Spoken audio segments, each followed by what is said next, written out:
Hey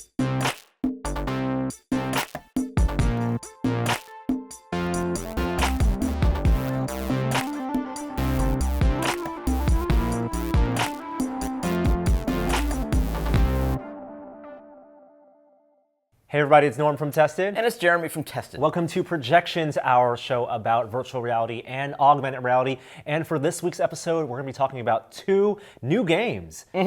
One of which just came out. And one of which is in early access. So the one that just came out is called Sprint Vector. We've covered it on the show before. We first saw it at GDC. It's developed by the folks at Survios. The guys who did Raw Data. Yeah, and if you've played Raw Data on the Vive or on the Rift, it's a very physical, wave-based action game. Right. Multiplayer. Yes, and it's got a good intensity to it. There's really good sword mechanic, there's shooting mechanic. I couldn't play the game too long because the bad robots that come at me, they keep coming at me. It's terrifying. They come right up in my face and I kind of nope right out of those games. And Survios really prides itself, in our conversations with them at least, in their body presence. The inverse kinematics algorithms that they use to put your body in the VR space, even though our headsets are only really tracking three of our points, the two hands and the head. So Raw Data is a very physical action game. I mean, they've taken that physicality to their new game, Sprint Vector, which is Oh my gosh, and amped it up. Yes, and amped it up, but it's not a combat game.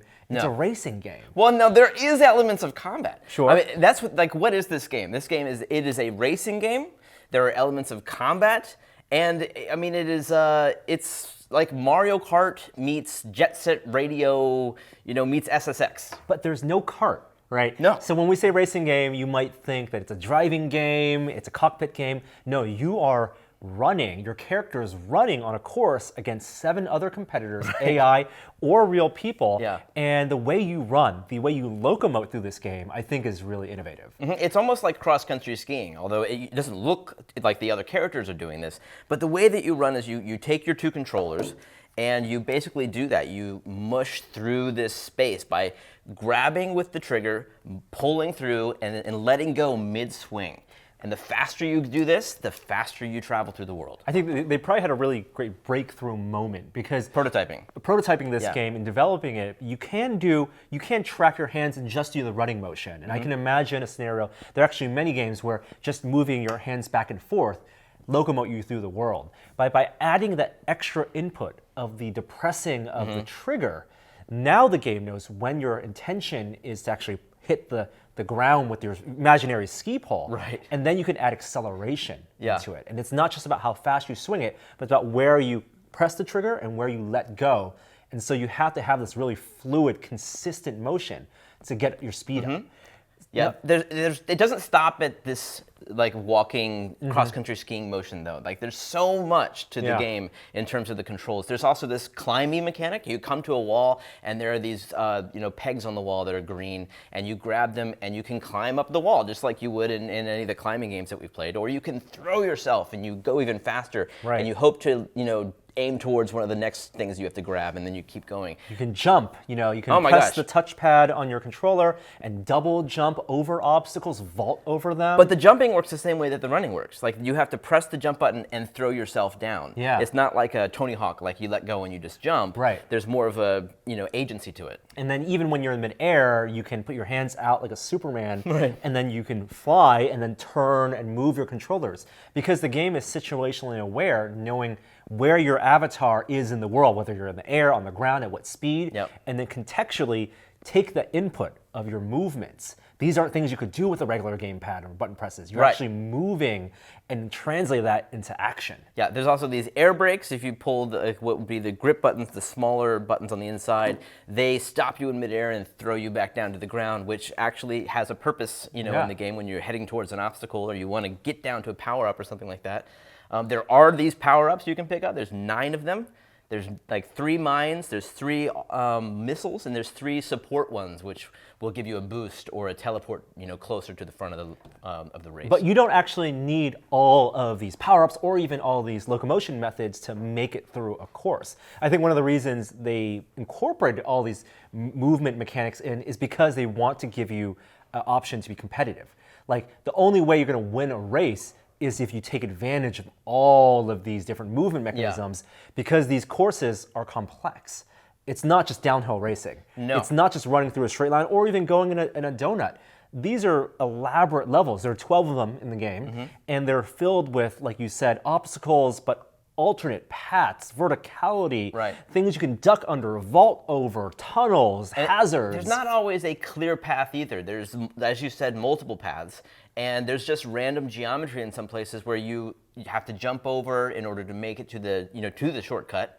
And there's not like a clear, like an arrow pointing you in the correct direction at all times. A lot of times I'm just following other racers to say, well, okay, I guess that's the right way to go. Yeah, and you're not just always going forward either. I mean, they designed these levels that do twists and turns, and you can twist and turn along with them by either actually physically twisting and turning in a 360 environment or just turning your head, and then that kind of strafes your body left and right around obstacles. There's also a snap rotation. I was playing on the Rift, so I was very aware of like staying in one spot in my office space. And so there's a snap rotation you can use. That's a little difficult. There's also another way to rotate, which is really, really interesting. You hold down the jump button and the trigger button, and then that will cause you to lean in that direction, and you start to curve in that direction. But you turn faster the closer the controller is to your body. So you're doing this to try to gauge how much you want to turn, and you're continuing to ski with the other hand, and it's just like, it's a very physical thing. They call it drifting. All of these controls there's just so many that I feel like this game, favors practice more than any other VR game I can think of. I mean, it's not like a shooting gallery. Even Echo Arena, which is massively competitive, you kind of get the mechanics the first time you play it. This one, there's so many mechanics to the way that you move through the space, through the world, that it's going to favor people who have spent the hours to master these, and those are the people who are going to be winning races. And I really feel like there's a Mario Kart analogy here, where anyone who's played Mario Kart knows that, yeah, you can complete a course at 50cc without drifting, without all the tips and tricks a veteran player can do, but the more you play, the more you know all the curves and more than you know the maps. But whereas Mario Kart, there may be a few alternate paths per map. Here, and a clear track. And a very clear track. Here, it's sprawling. Yeah. And there are some genuine places where you could go one way and never see another player the whole time until you get to the finish line because you guys have diverged. Yeah, no, I actually really like that about this game. I like that there's a huge learning curve to it, both to the maps themselves and the controls. It's intimidating when you first get into the game. Yeah. And we've only played the single-player version, and we're playing the very basic map, like the first map, and I'm still being left in the dust by all of the AI. And I feel like if there's one thing that this game maybe could have gotten a little bit better, it's that easing into the difficulty learning curve that exists. I want to win that first race, and it took me several tries in order to get there. And there are challenge maps, a tutorial, and a series of escalating challenges that are supposed to teach you the various mechanics. You don't need to know the drifting or the dash left, the dash right to get through that first map. But like you said, you're probably not going to win even against the AI if you're doing that, let alone against veteran real players. Right. Even there's a lobby, like before you jump into a single player, multiplayer game and choose your map menu that's like a skate park that has all the various terrain elements and the places you can grab so that you can master, getting off a ramp or climbing over one of those green ribbons that you're flying around. So I completely agree that it throws you into the deep end in the first of the 12 maps. What I really would have liked is just like a very simple downhill relaxing mode of just let me skate and just feel like I have this fluid movement system and take advantage of that, as opposed to sweating because I need to beat that player or that player or that player. Right. I get that kind of map would not be fun to the developers. I feel like they spent so long making this game that maybe they lost perspective on just how complicated it is for somebody who's brand new. Now, I know they brought it to shows, and they do know that we suck, but the game is not designed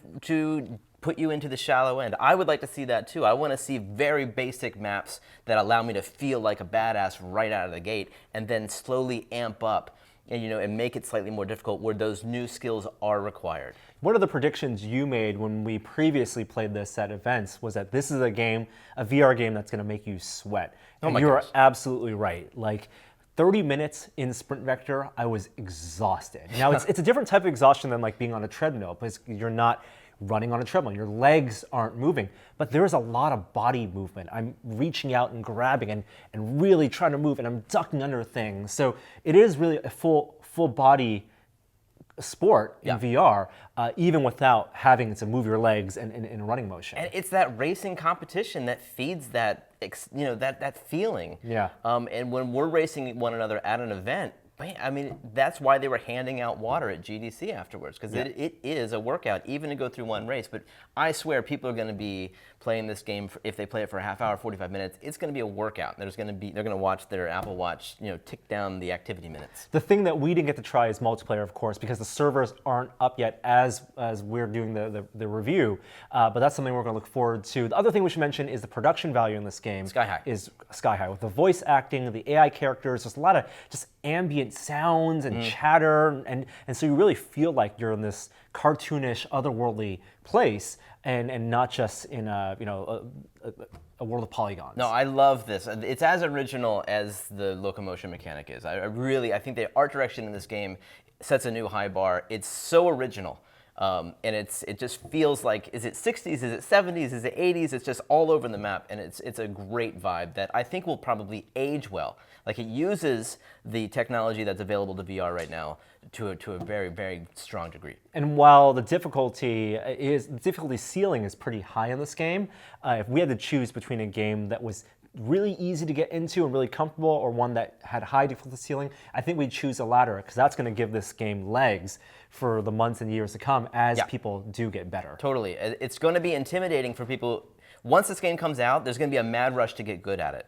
After a month or two, there's going to be experts at this game, and the newbies that come in, they're going to get trounced. So I hope that there's a system in place that does good matchmaking so that people can feel like they're having a good time. All right, so that's Sprint Vector from Survios. It's out now on Oculus and on Steam, and also for PSVR. We didn't get to play the PSVR version, but I will say one thing, I played also with Windows Mixed Reality, and it worked just fine. That's kind of surprising because of the limited field of view of the sensors not being able to see the controllers past, where you have to swing them. Yeah, if you look at your shadows in the game, you can actually, it still tracks enough so you can get through a map and actually be competitive. So I found that pretty enjoyable and liberating, because I didn't need to have sensors. I could go full 360. Yeah. So that's Sprint Vector. It's out now. We'll be playing more of it competitively, and hope to see you on the leaderboards.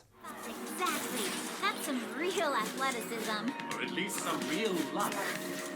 Well, we did something a little different this week. We decided to ask the Reddit community for suggestions of new games to play. There's so many coming out now, and we wanted to know, well, what do you think is super hot?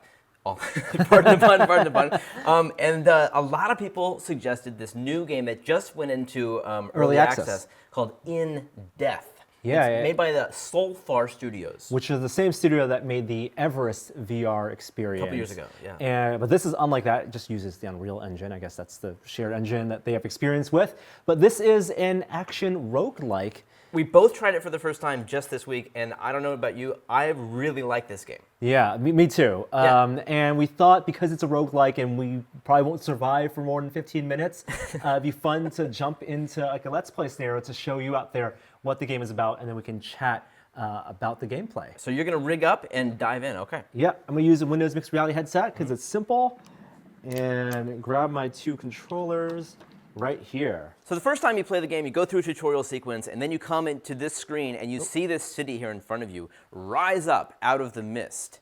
And the first time you play it, you're like, oh, okay, so that's just how this loading screen works. But no, it being a roguelike, every time you die, you come back to this screen, and a new procedurally generated city rises up out of the mist. That's one of the coolest things about this, is that it's every level, every time you go through this, it's different, from the towers in the distance to those ramps. And you notice the way I'm moving around, I have a bow in my hand, but the way I'm moving around is actually by shooting this teleportation arrow, where I can use the touchpad here, pull it back, and if I pull back real far, it will go real fast, and I teleport. Right, so normally there's two ways to shoot an arrow. One is with a button, one is with a trigger. You're using the button, which creates the teleportation. And then if I use the trigger, I'm using your standard arrow, and there's an enemy in the distance. And they hear that, and so now that is an archer, so they will begin to shoot at you. You can now turn your arrow into a shield with the press of a button. The bow, yep. Yeah, sorry, your bow. And that will, and then you can block those shots with a single enemy. it's a little easier. When you get multiple baddies all shooting arrows at you, it gets a little harder. Oh, you've already been shot? Oh, twice. Dude! There you go. Now, you can teleport closer and maybe teleport right after they fire, and that's a good way to avoid their shot, or you can throw your shield up. But there's a second way to teleport. Yeah, so on my right hand, which is my teleportation arrow, if I just hit that touchpad, what they call this is like a teleportation dagger. And I can throw it and use it to evade if I'm in close quarters. You throw it backwards in any direction. Nice, you saw that guy. Norm's playing at a disadvantage. He doesn't have sound right now. So there you go. There's only a handful of bad guys in this right now. These are some of the most devious, these archers, because they're the ranged bad guys. But there's also zombies, and there's also knights. The zombies are pretty simple. They seem to be like one shot, one kill. There you go. And now you got 3 archers out. You're doing really well there. One way to play this game is to hide behind walls. Another way is to play like Norm's playing and just charge. I really like the animation of these characters. They run around. They're not just static. Like these archers every enemy will come toward you. Yeah. But like the bows, the arrows that get stuck on them, I think are really neat. It's all location based. Those archers, they can teleport. They can. And that messed me up because they would teleport behind me, and then you start getting hit, and where's that coming from? I found this game to be just an excellent mix. There he goes. There, he just teleported. Of risk reward and of being a learning experience. You know, like every time I died or got hit, I felt like it was my fault. And that's the sign of an excellent game, is that that's what gets you addicted, because then you're like, I can do better than that.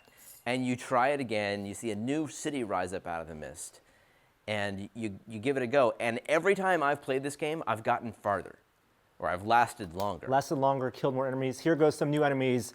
Here are the zombies. Those are the zombie guys. Yeah, nicely done. Now, you notice when I'm killing them, they turn into coins, and I'm collecting these coins, which then I can use to upgrade with more arrows. You have an infinite number of these arrows, but the more arrows you get, you can actually load up these 3 slots, and you get fire arrows, multi-arrows. Some are more limited than others. Your health is right here. As you can see, I have the 3 health bars out of 6. Yeah. And you will find orbs that give you more health later on. Sometimes they're just sitting around, like loot, essentially, that are maybe the bad guys are guarding, and you'll pick that up. But there's also these stores. Oh, this is scary. You go in and you can spend your gold. So that's a dangerous first shot. That first shot is key, right? Because they hear that. Whether or not you hit them, they're going to come after you. You want to hit them with that first shot. Oh, there's the knight. Oddly, oh, look at that animation. I thought that was super cool. The headshots do count with these knights. Wow. You do not retreat, Norm. No, I like funneling them through these Always these be progressing. doorways. Oh, all right. So architecture-wise, also beautiful. Yeah, I like the music too. It's got this gothic choir singing. So how do you prefer to the locomotion through this world? Do you like I the like arrow the dagger. or the no. shard? Oh boy, you're in trouble. Yeah, there you go. There you go. You were saying you hit a few things in your home space when you played this game. You've already hit the tested set once. Oh, this is not going to end well. I think I'm dead. You're so dead. How are you still alive? Look at your health. What do you got? One bar. You got 1 left. Oh, yeah, nice. Oh! Oh, That's it. that You're was done. it. You're done. Oh. You didn't even make it to a store. So eventually, if you'd lasted long enough, you would have seen a tower you could teleport into to buy something. Nicely done. So that's In Death. Don't you feel like it's an addicting game? It is. It's totally addicting. It's one like you said, when you finish playing it once, you want to go immediately back in because you learn new strategies. but it's different because the whole world is different. Exactly, yeah. I would love to see this as a multiplayer game. Yes. That's not even on their roadmap as far as I know, but man, that would be a ton of fun. Yeah, two-player, multiplayer, roguelike. Yeah.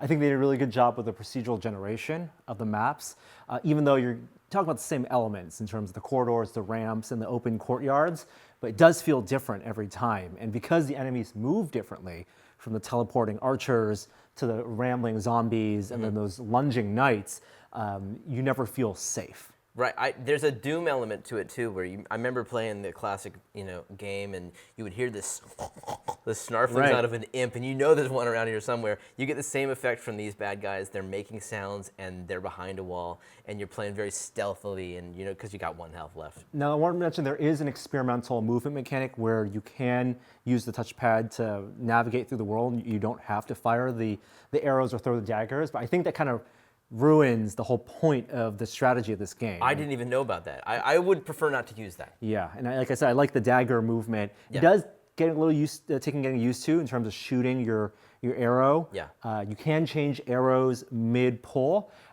but sometimes I would be, when I'm surrounded by enemies, I would want to teleport away, but I'd be just firing the arrow itself and not using the teleportation arrow. I use that dagger a lot to teleport. Yeah, so that's In Death. Cool game.